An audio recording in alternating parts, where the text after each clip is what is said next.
অভিমানী হওয়াটা মেয়েদের ধর্ম। সৃষ্টিকর্তা নিজে তাদেরকে অভিমানী রূপে পৃথিবীতে পাঠিয়েছেন। পৃথিবীর কম বেশি সকল মেয়েরাই অভিমানী হয়ে থাকে। তারা অযথা রাগ করে বসে থাকবে, সামান্য কথাতে তাদের চোখে জল চলে আসবে, হুট করে অভিমানে গাল ফুলিয়ে বসে থাকবে। এটাই তাদের বিশেষত্ব। এই সবই তো তাদেরকে আলাদা করে, তাদেরকে বানায় আকর্ষণের কেন্দ্রবিন্দু।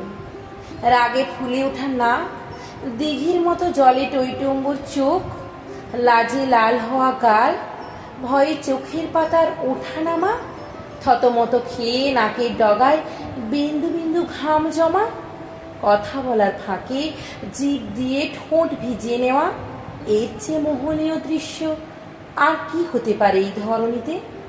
মেয়েরা হলো ফুলের মতো, তারা সব অবস্থায় সব রকম সুন্দর। স্রষ্টা তাদের সৃষ্টি করেছেন সৌন্দর্যের প্রতীক হিসেবে।